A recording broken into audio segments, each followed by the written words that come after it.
Left 4 Dead is a squad-based multiplayer game that came out in 2008, many years ahead of its time. However, in a gaming ecosystem filled with battle royales and shared world shooters, would Left 4 Dead 3 still be relevant? Fans will want it to stay true to its more focused storyline-based nature and not morph into an open world with leveling up and loot drops. It's quite possible that will feel antiquated in today's landscape though. But I think this style of game can still captivate the masses by taking the past and applying it to what is so common nowadays. And here's how I'd like to see it done. This is Game Design Brainstorm.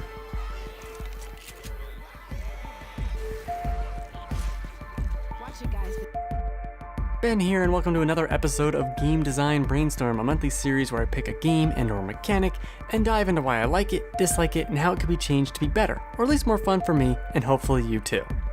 I'm trying out a shorter format this time around because I'm going to be out of town soon, but also in the hopes that I might be able to do more of these if they're not so long-winded. Anyways, back when Turtle Rock Studios, the original developers of Left 4 Dead, announced their new project, Back 4 Blood, I started thinking about what a new Left 4 Dead would play like, and I think I got it. Follow along with how the traditional setup becomes something more in this hypothetical campaign. The formula will be the same at first glance, where you and up to 3 friends team up to take on one of several scenarios. For this example, we'll be discussing a shopping mall rescue mission.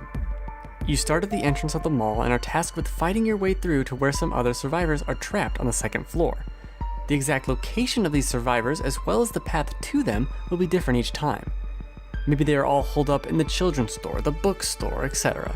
Maybe the stairs will work one time, but the next they are destroyed and you have to hold out at the elevator and take it up after surviving there for a certain amount of time. You get the idea. After securing the survivors, one of the several exits of the mall will be the next goal, as well as keeping as many survivors alive as possible. Each surviving survivor will offer a reward, such as a permanent stat boost or a special weapon that will last until you stop playing the game or get downed by an enemy. Get to the exit and then hold out long enough at the LZ in the parking lot to finish the scenario. But unlike the other Left 4 Dead games, you can continue playing as the game now automatically picks from another nearby questline that is currently available and starts you on it, this time directing you to find a stalled train filled with supplies. You make your way through the city streets straight from the mall until you get to the train tracks and follow them for a short while. Along the way, there could even be random events that pop up in nearby buildings, loot to find, or more people to save. But you don't have to do any of these dynamic events.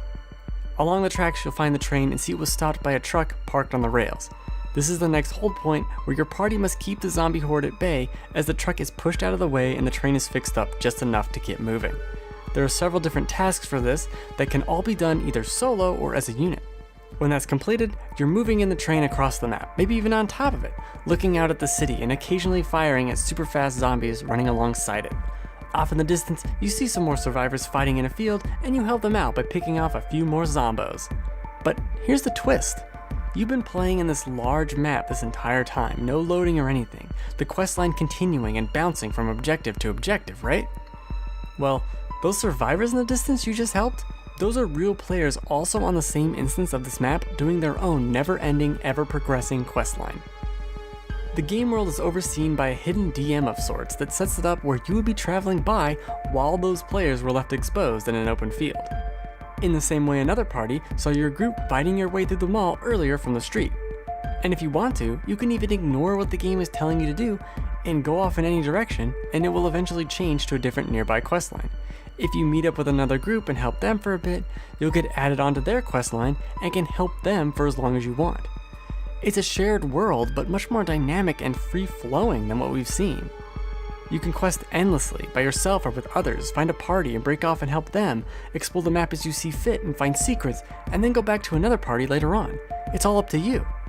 And the game would scale based on how many players are in the nearby area to keep it consistently challenging. Imagine a day-night cycle on all this and what it would change. More zombies at night, special events around the city. It would be a living world in a way games so based on gear score could never be. Also, when no players are in a given area, for example the mall, its layout will change, giving new arrivals a different version of that mission. And returning players that have made their way back will experience a weird deja vu that will keep them on their toes and potentially guessing if it was always like that.